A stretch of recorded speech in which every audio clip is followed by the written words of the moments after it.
face of the earth. Lock them away forever. That could be important, right? Closing the gates of hell forever? Yeah, that could be important.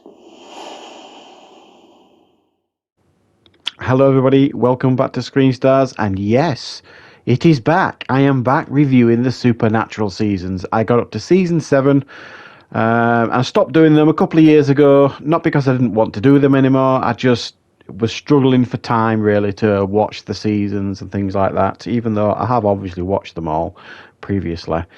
In regards to rewatching them to review them for the channel. But I'm back. I have now just finished watching season 8, and I thought, you know what, I'm going to try and commit and get these seasons up on the channel and reviewed. So season 8 then, what is season 8 all about? Well, the overriding arc here in season 8 is closing the gates of hell. Sam and Dean have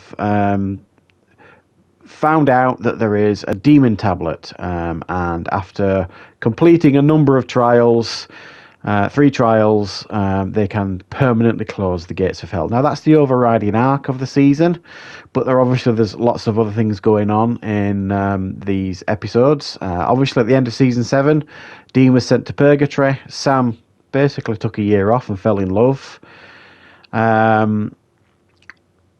Castiel was left in purgatory. Dean comes back with a vampire, Benny, in regards to he becomes great buddies with Benny and all this kind of stuff. The Men of Letters are introduced this season. Lots of tension, obviously, between Sam and Dean, as there generally is most of the seasons.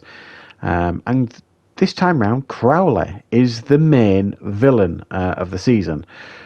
So what I'll do is what I've done previously is I'll go through each episode briefly, give you a little bit of an outline of the episode and give that episode a score, and then I'll give you my summary at the end. So I hope you enjoy this video.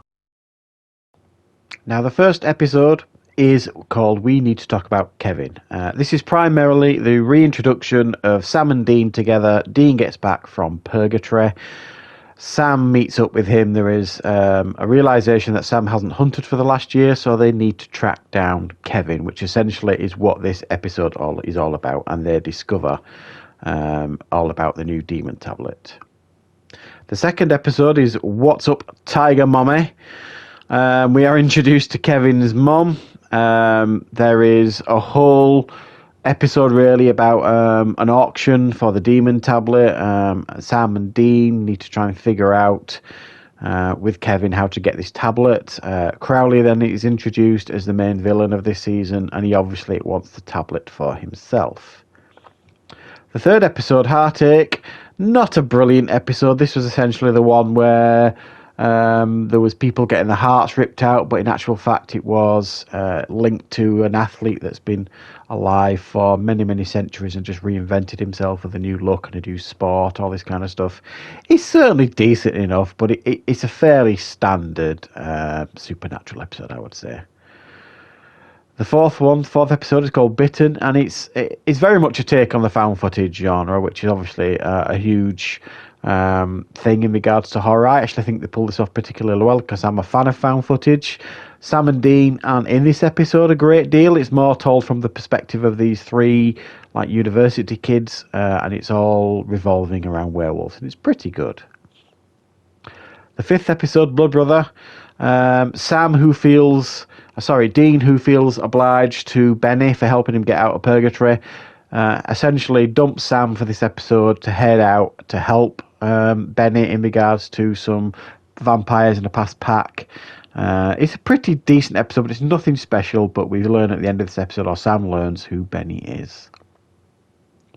6th episode, I quite like this one, Southern Comfort. We get a reintroduction of Garth, who's always welcome, and it's like this coin that is passed around people that gets that is vengeance spirit to make people kill people who they've got like beef with. It's pretty good, and it's a good way at the end of the episode for Sam and Dean to have a confrontation. The 7th episode, a little slice of Kevin. Kevin and his mum have basically done one. They've run away from Sam and Dean. They're hiding out, thinking they're going to be safe. They make a deal with like a local witch, but she betrays them to Crowley. and Crowley's basically herding up all the next profits in regards to if Kevin dies. The next episode, number 8, Hunteri Heroici, is in some aspects quite a comedic episode, but it's also serious at the same time because it deals with dementia. I'm not a big fan of this episode. I just think it's too unbelievable, if that makes, which is a bit silly when it comes to supernatural. It's all like based around like deaths, like cartoony deaths and things like that, but it's not great. Citizen Fang, I thought again was another Benny episode. It was good in a sense of, again, it drove a little bit of confrontation between Dean and Sam in regards to Benny and another hunter who just cannot accept that Dean has got a friendship with this vampire, and he takes it off his own back to try and take Benny out, which doesn't go well with Dean at all. 10, Torn and Frayed. Again, Crowley here, who has got an angel who is kidnapped. He's torturing him to try and get instructions on the demon tablet and things like that. Castiel returns or has returned from purgatory, which Dean just can't understand, but he ends up working with them to try and stop Crowley from like his nasty evil plan. Arguably my favourite episode of season 8 is the 11th episode, LARP and the Real Girl. We get the return of Charlie, who is an absolutely brilliant character in the show. Essentially, she's the queen of these nerds, and there's like this guy who's killing people out of jealousy. The story's not really important here, it's just a lot of fun, this episode. 12, I thought this was another good episode. As time goes by, this is where they get to meet Henry Winchester, their granddad, essentially, who is a bit of time travelling involved. He meets up with Sam and Dean.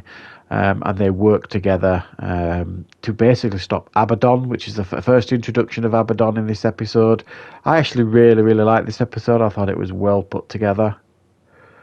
Number 13, again, another episode I really quite enjoyed. Everybody Hates Hitler. It's there's like a golem in this episode. There's like zombie Nazis that can't be killed. I mean, it's got everything you could hope for, really. It's got some really good comedic moments as well between Dean especially and this golem. I really like this one. 14, Trial and Error. This is when they first discover the trials, and the first trial is to kill a hellhound and bathe in its blood. And Dean has every intention of doing that, so they try and track down somebody who they think have made a deal in the hope of tracking down a hellhound to do it. Unfortunately, as it turns out at the end of the episode, it's Sam that has to do the trials. For me, again, one of the weakest episodes this season, Man's Best Friend with Benefits. It was like a witchcraft episode. There's this police officer who's also like a witch who's been framed for a series of murders that he thinks he's doing. Sam and Dean have got a bit of a history with him, so they turn up to help him. It's just not particularly great and not that interesting, this one. Number 16, Remember the Titans. Again, another one that just didn't resonate with me. About this guy who dies once a day. They think initially he's a zombie, but in actual fact he's a Greek god. I can't even remember who he is now. Which is it? I can't remember. But we get an appearance of Zeus in this episode and all sorts. It's just, again, it just didn't work for me. It just didn't, for me, click as a supernatural episode. It just didn't seem to belong. Number 17, Goodbye, Stranger. We get the return of Meg here, who tries to help them track down in regards to the demon tablet, and we get a nice confrontation between her and Crowley in the episode, and we get a lovely reunion between her and Castiel as well in this episode. And Castiel is really, really struggling at this point in regards to his feeling that he's betraying Sam and Dean. 18, Freaks and Geeks. Quite like this one. We get a returning character here, the teenager. Can't remember her name now, unfortunately, but her and some group of teenagers are hunting vampires to get vengeance on those that killed their families, but in actual fact they're being manipulated by a rogue hunter and another vampire that are working together, and Sam and Dean work to try and bring them down. 19, Taxi Driver. This is the next trial, and essentially they've got to free an innocent from hell so that his soul can rise to heaven. So they'll learn that Bobby is actually in hell. So Sam has to go to hell through purgatory to try and save Bobby. Pretty good episode. I really quite enjoyed this one. It was pretty strong. 20. Another favourite of mine, this one, Pac-Man Fever. We get Charlie returning once again. It was nice to see her character get fleshed out a little bit in regards to her backstory with her mother. This one involves a djinn, so we get to see like Charlie living out her video game fantasies and all that kind of stuff in this one. It was a pretty strong episode, and it's always great to see Charlie. 21. The Great Escapist.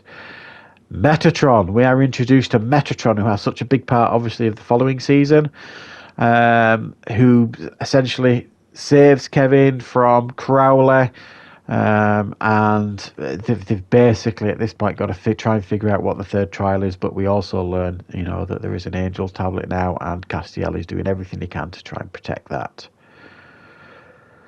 Clip show. Crowley at this point is getting desperate, so he starts killing some of the past characters that Sam and Dean have saved in previous seasons and episodes. So he's killing them to prove a point that what they do doesn't matter at all, because he's just so desperate at this point to get his hands on the demon tablet. And the final episode, Sacrifice. Castiel, he's hell bent on closing the gates of hell.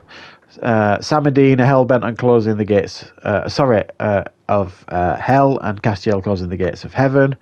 He gets betrayed by Metatron. Crowley gets set up because they're going to use him for the third trial.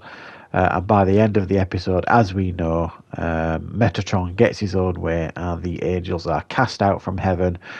And Dean decides that he can't afford to lose Sam, so he doesn't want to finish the third trial and close the gates of hell. And that is how the season ended. So there you go, guys. That is Supernatural Season 8. Now, in regards to an overall score for this season, I'm going to give it an 8 out of 10. It's not a bad season, but it's certainly not one of my favourites. It's not even close to being in the top 5, I don't think, in regards to favourite seasons. For me, the things I didn't like about the season, I didn't like the constant jumps back and forth in the early part of the season, certainly, of Dean and Purgatory, and Sam and his romantic year off, if you like, and the time with, I can't remember her name now, with the woman that he fell in love with. I mean, they were both at it for so long in the first season, thinking back. I can understand the flashbacks in regards to Purgatory, but I think maybe the first couple of episodes should mainly just have been Dean in Purgatory, showing his fight for survival for the whole 12 months sort of thing, and then him coming back, rather than just the odd flashback here and there. I think it probably would have had a bigger impact. And the Sam's stuff flashing, but it just wasn't particularly interesting. So the constant flash back and forths were a bit distracting. I didn't like them.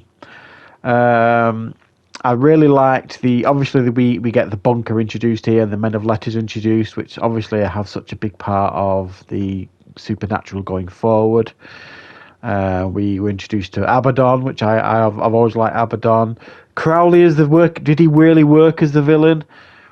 No. I mean, I love Crowley as a character, but he's kind of like you kind of love to hate him almost. But he never really fully crosses a line, and he's always had their backs to some degree. Yes, when it's been to his advantage most of the time, but at this time, to just kind of make him the real villain, it never really fully worked for me, even though he does some fairly dastardly things here in this season.